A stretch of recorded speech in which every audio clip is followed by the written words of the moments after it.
They say Jeff Bezos is rich. Elon Musk is richer. But what if I told you the richest person to ever walk the earth was a West African king you've probably never even heard of? This is the story of Mansa Musa, ruler of the Mali Empire in the 14th century. His wealth was so massive it broke economies. His power stretched from gold mines to universities. And yet, Western textbooks barely mention him. Why? Stick around. By the end of this video, you'll see how his legacy was buried and why it's finally coming back to light. Mansa Musa was born in 1280 in West Africa, into a royal lineage that ruled one of the most powerful empires on the planet, the Mali Empire. But he didn't just inherit power, he expanded it. He became emperor around 1312, after his predecessor, Mansa Abu Bakr II, reportedly sailed off into the Atlantic Ocean and never returned. Under Musa's leadership, Mali exploded in size. His empire covered what is now Senegal, Gambia, Mali, Niger, Nigeria, Chad, Mauritania, and Burkina Faso. That's more land than Western Europe at the time. And with that land came something else. Gold. Lots of it. Let's get one thing straight. When we talk about Mansa Musa's wealth, we're not talking millions. We're not even talking billions. We're talking numbers so big, historians can't even agree on them. Adjusted for inflation, some put his net worth at over $400 billion. That's more than Musk, Bezos, and Zuckerberg combined. Mali had control over the world's largest gold-producing regions.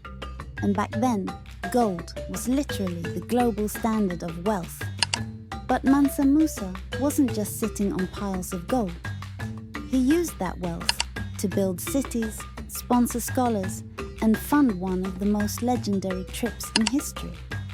In 1324, Mansa Musa set off on the Islamic pilgrimage to Mecca, the Hajj. But he didn't go alone. He brought 60,000 men, 12,000 slaves, and hundreds of camels, each carrying hundreds of pounds of gold. Along the way, he handed out gold like candy, to the poor, to merchants, to rulers of the cities he passed. In Cairo, he gave away so much gold that it crashed the economy. Gold lost its value. Inflation skyrocketed. It took Egypt 12 years to recover. That's not a flex. That's economic whiplash. But it wasn't just about showing off.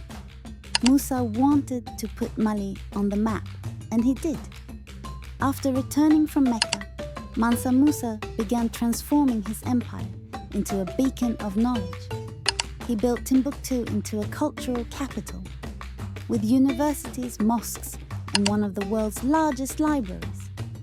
Scholars, poets, architects, and mathematicians came from across Africa and the Islamic world to study there. The University of Sankore, founded under his reign, became one of the greatest centers of learning on earth, long before Oxford or Harvard hit their stride. And while Europe was still clawing its way out of the Dark Ages, West Africa was booming in trade, architecture, astronomy, and law, thanks in part to Musa's vision. So here's the million-dollar question. If Mansa Musa was that rich, that powerful, and that influential, why is he barely mentioned in schools? Simple. Colonialism. European powers had no interest in glorifying African greatness.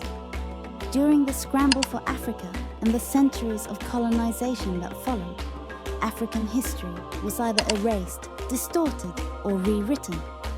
Figures like Musa didn't fit the narrative of primitive Africa, so he was left out.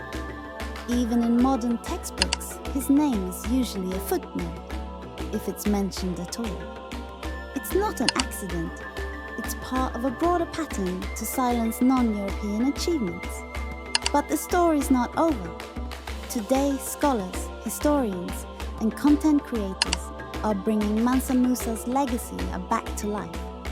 His story is being told in classrooms, documentaries, and videos just like this one. Even pop culture is catching on, with shows, music, and books starting to explore the depth of African empires. Because the truth is, Mansa Musa wasn't just a rich king.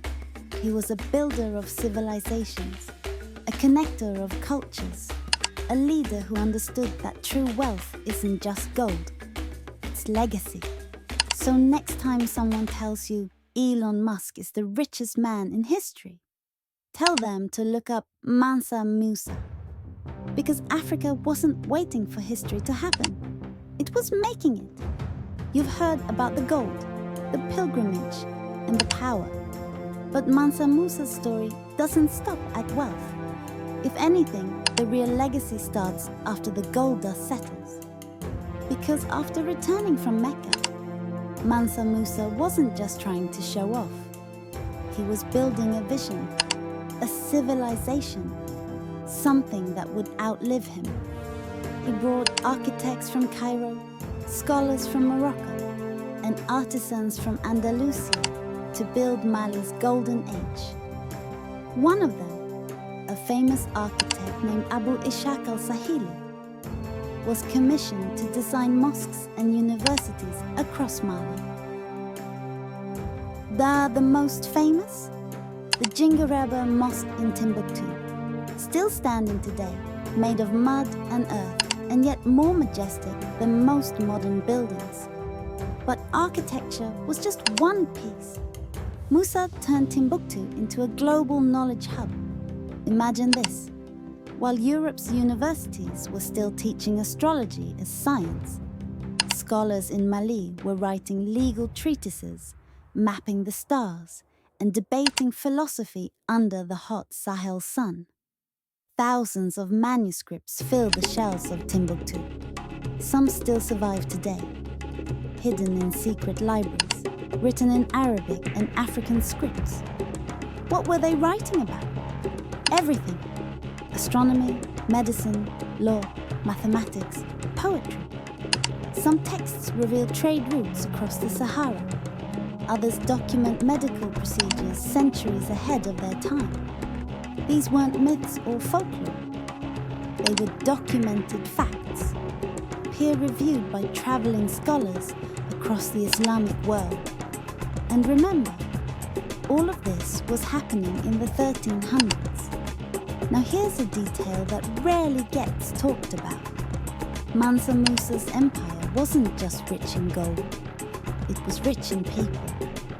The Mali Empire had over 50 million people at its peak, more than the entire population of Europe's largest kingdoms combined. It was an empire built on trade, but sustained by law, culture, and education. Even currency worked differently. Gold wasn't used in coins. It was stored in nuggets and dust. Trade worked on trust and reputation. Merchants traveled thousands of miles, from North Africa to the forest zones in the south, using shared languages and codes of conduct. Proof that Africa had a complex, functioning economy before the arrival of Europeans. But Musa wasn't just a king. He was also a devout Muslim, and religion shaped how he ruled.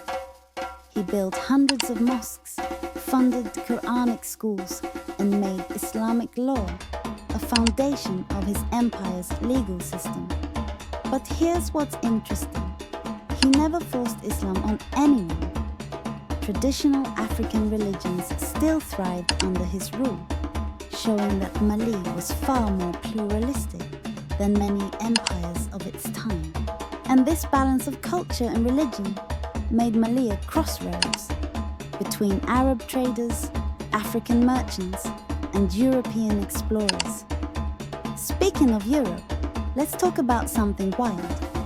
In 1375, a few decades after Mansa Musa's hajj, his image appeared in the Catalan Atlas, one of the most important world maps of medieval Europe. He's shown sitting on a throne, holding a golden scepter in one hand and a massive nugget in the other. And next to him, a caption, "The richest man in the world." That wasn't propaganda. That was how Europe saw him, the gold king of the unknown continent. But that's the irony, right? Today, most people have never even heard of him.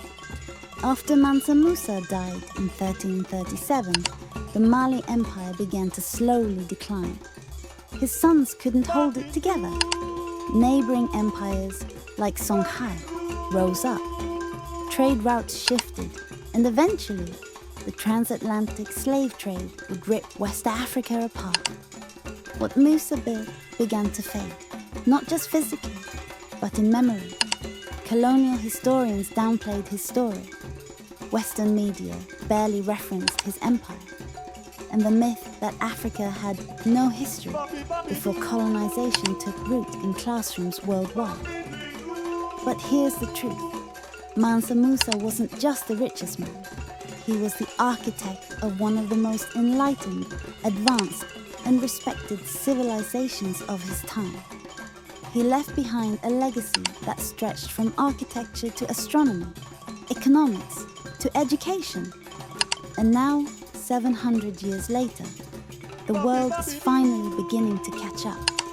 His story forces us to rethink everything we've been taught about Africa. Not a continent waiting for discovery, but one that shaped the world through gold, knowledge, and ambition. So when we ask, why haven't we heard this before? The real question is, who benefits from us not knowing? Because when you know your history, you move differently. You think bigger. You realize that your ancestors didn't just survive, they thrived. And maybe that's what scares some people the most. Mansa Musa didn't just leave behind gold.